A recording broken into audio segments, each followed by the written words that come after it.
Привет, друзья! Поделюсь одним из способов приготовления самой вкусной части ягненка – каре или бочок, отдельными кусочками на косточках, известными под названием чалахач. Эта часть ягненка очень нежное мясо, которое не нуждается ни в мариновании, ни в долгой готовке. Подготовленный бочок, очищенный от пленок и лишнего жира, надрезаем между ребрами. Смазываем оливковым маслом с обоих сторон.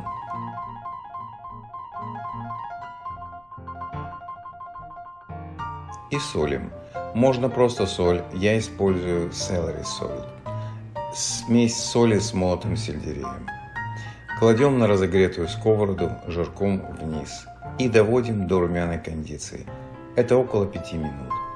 Достаем бочок и разрезаем на отдельные ребрышки.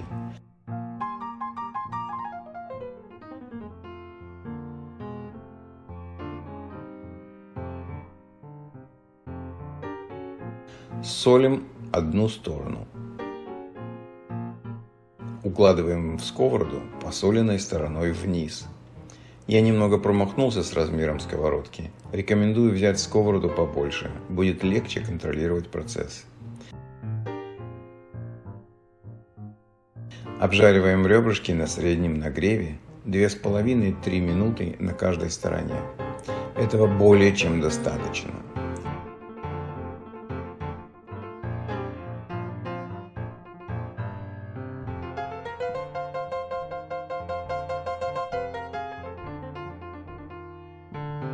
Сервировать можно порционно или по-семейному. Сегодня у меня немного зеленого салата, пару ложек кинвы.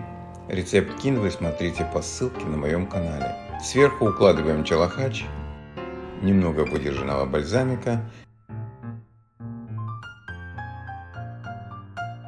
и свежемолотого перца.